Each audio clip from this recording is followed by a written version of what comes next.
Now kids, we are going to do question number 2. The weight of two books together is 3 and 1/4 kg. यानी कि दो books का यानी to books का जो वेट है बच्चों वो साथ में, टुगेदर मीन्स साथ में, जब हम टू बुक्स को साथ में रख रहे हैं तो उनका वेट 3 and 1/4 kg है. If the weight of one book is, अगर उनमें से एक बुक का weight 1 and 2/5 kg 1 and 2/5 kg हो, find the weight of the other book. तो हमें दूसरी बुक का वेट बताना है. ओके, तो ये इधर देखकर आप इस चीज़ को समझिए. ये मान लीजिए ये हमारी बुक है, ये एक बुक है और ये हमारी दूसरी बुक है. ठीक है, ये दोनों हमारी बुक्स हैं.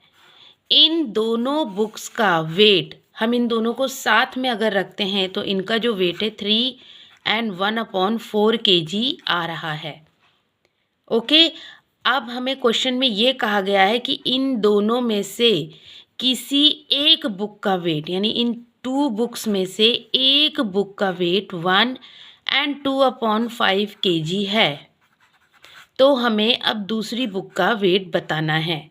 यहाँ ध्यान से देखिए बच्चों, हमें टोटल वेट पता है, एक बुक का वेट पता है, हमें दूसरी बुक का वेट बताना है. बहुत इजी है, इन दोनों को हम माइनस कर देंगे, जो आंसर आएगा वो हमारी दूसरी बुक का वेट होगा. तो चलिए अब हम सॉल्व करते हैं. ओके, तो ये हमारा प्रॉब्लम सम है, तो इसमें हमें लिखना होता है. सो अब हम स्टार्ट करते हैं सॉल्यूशन. हमें प्रॉब्लम सम्स में यहाँ पे कोटेशंस लिखनी होती है, तो हम लाइन वाइज पढ़ते जाएंगे और लिखते जाएंगे. The weight of two books together is 3 and 1/4 kg. हमें जो भी क्वेश्चन में दिया है हमें वो यहाँ पे लिखना है. तो सबसे पहले हमें क्या दिया है, the weight of two books together. तो यहाँ आप लिखेंगे the weight of two books together. तो ये कोटेशन मैंने लिख ली है. देखिए, जैसा लिखा है हमें वैसा ही लिखना है. The weight of two books together, the weight of two books together is 3 and 1/4 kg. तो यहाँ हम लिखेंगे 3 and 1/4 kg. ठीक है, अब नेक्स्ट लाइन में लिखा है if the weight of one book is 1 and 2/5 kg. तो यहाँ पर हमें वन बुक का वेट दिया है, तो हम लिखेंगे देखिए जैसा लिखा है वैसा ही लिखा है मैंने. The weight of one book is कितना है, 1 and 2/5 kg.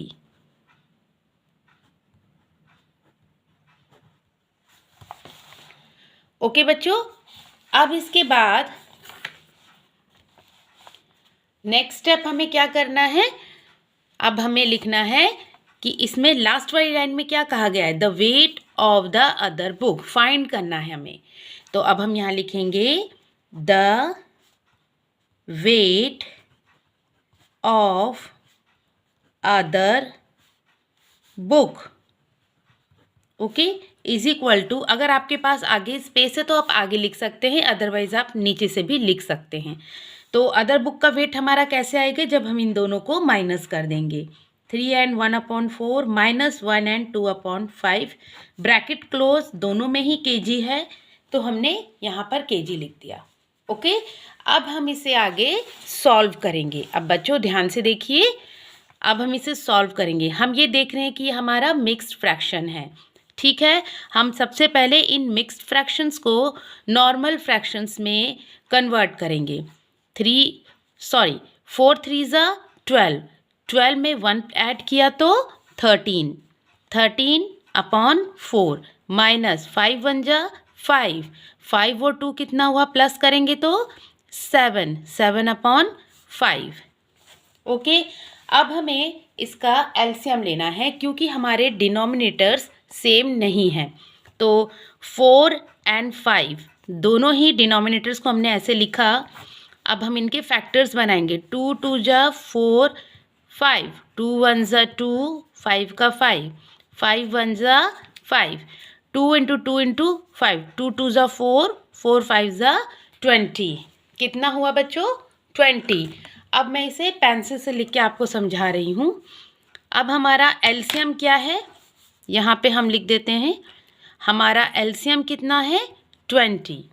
ओके, अब बच्चों ध्यान से देखो, हमें डिनोमिनेटर वाले नंबर को तब तक मल्टीप्लाई करना है, इसकी टेबल को तब तक बोलना है जब तक कि 20 ना आ जाए। 4 5 जा 20 और 5 की टेबल में कब आता है? 5 4 जा 20। तो 20 20 सेम हो जाएंगे। जिस नंबर से नीचे हमने मल्टीप्लाई किया है डिनोमिनेटर को, उसी सेम नंबर से हम ऊपर भी मल्टीप्लाई करेंगे। ये 4 से है तो यहाँ भी 4 से, ये 5 से है तो इसे भी 5 से। अब हम इन्हें सॉल्व कर लेंगे। ओके, सो 13 5 जा 65, 20 4 5 जा 20 माइनस 7 4 जा 28, 5 4 जा 20। अब देखा आपने डिनोमिनेटर सेम आ गए हमारे। यहाँ पे हम कॉमन ले लेंगे 20, 65 माइनस 28। 65 में से माइनस करेंगे हम 28 तो हमारा आ जाएगा 37/20। अब हमें इसे, क्योंकि हमारा जो वेट है वो मिक्स फ्रैक्शन में है, हम इसे भी मिक्स फ्रैक्शन में कन्वर्ट करेंगे। हम डिवाइड कर देंगे, यहाँ पे रहेगा 20, 37। ओके, 21 जा 20, हमें माइनस करेंगे 7 और 1। अब मिक्स फ्रैक्शन के लिए क्या होता है, हमारा डिनोमिनेटर सेम रहता है। आंसर हमारा होल नंबर होता है, यहाँ आ जाएगा और हमारा रिमाइंडर न्यूमरेटर बन जाएगा। ओके, तो ये हमारा आंसर आ गया। आंसर हमारा केजी में है तो यहाँ भी हम केजी लिख देंगे, लेकिन हमें इसका आंसर भी सही ढंग से देना है। तो हम क्या लिखेंगे? लास्ट वाली लाइन पे ध्यान दीजिए, find the weight of the other book. तब आप लिखेंगे answer.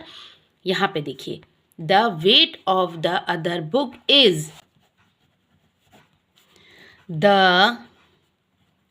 Wait of the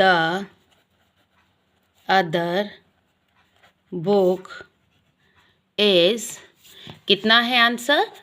117/20 kg। Okay, ये आपका आंसर हो गया। क्वेश्चन नंबर 3 को ध्यान से देखिए, क्या लिखा है? How much is 7 greater than 5 and 5/9। इसने क्वेश्चन में पूछा है कि 7 कितना बड़ा है 5 and 5/9 से। जैसे कि हम नंबर देखकर ये बता सकते हैं कि 7 ग्रेटर है और ये 5 and 5/9 नंबर स्मॉलर है। तो यही पूछा गया है कि 7 अगर ग्रेटर है तो कितना नंबर ये ग्रेटर है। Okay, so let's start the solution.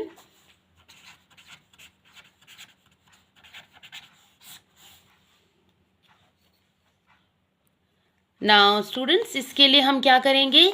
7 को और इस नंबर को 5 and 5/9 को माइनस कर देंगे। जो आंसर आएगा उतना ही ये ग्रेटर होगा 7। So let's start. 7 minus 5 and 5/9। Okay, क्योंकि हमारा 7 सिंगल नंबर लिखा हुआ है, इसे हम क्या मानते हैं? न्यूमरेटर। सो नेक्स्ट स्टेप में हम इसे 7/1 लिखेंगे। अब ये जो मिक्स फ्रैक्शन है इसको नॉर्मल कर लेंगे हम। ओके, 9 5 जा 45, 45 में 5 प्लस करेंगे 50, 50/9। अब हम इसका एलसीएम निकालेंगे। अब ये 1 और 9 ही है। कभी भी बच्चों कोई नंबर है और सिर्फ 1 लिखा है तो उसका एलसीएम जो नंबर है, 1 को छोड़िए, जो नंबर है वही एलसीएम होगा। ओके, सो इसका एलसीएम क्या होगा? 9 होगा। अब हम इनको क्या करेंगे? नीचे वाले नंबर में 1 की टेबल 9 तक करेंगे कि 9 आ जाए, 9 की 1 तक, खाली 9 1 जा 9, ताकि हमारे डिनोमिनेटर सेम हो जाए। सेम नंबर से ऊपर भी हम मल्टीप्लाई कर देंगे। अब हम नीचे लिखते हैं 7 9 जा 63, 7 9 जा 63 एंड 1 9 जा 9, माइनस का माइनस, 50 वन ज़ा 50, 9 वन ज़ा 9। अब हमारा डिनोमिनेटर सेम आ गया है। सो अब हम इसे कॉमन ले लेंगे। 63 माइनस 50। अब 63 में से 50 गए तो कितना बचा? 13 अपॉन 9। अब हमें इसे मिक्स फ्रैक्शन में आंसर देना है, तो इसके लिए हम इसको क्या करेंगे, साइड में लाइन डाल के रफ वर्क आप कर सकते हैं। 9 और 13, 9 वन ज़ा 9, माइनस करेंगे 4 आएगा। मिक्स फ्रैक्शन में लिखना हमें आता है। हमारा जो आंसर होता है वो होल नंबर होता है, और हमारा जो डिनोमिनेटर है वो डिनोमिनेटर सेम रहेगा 9। जो क्या बचा हमारा? रिमाइंडर। ये हमारा न्यूमरेटर बन जाएगा। तो 1 and 4 upon 9, this is your answer.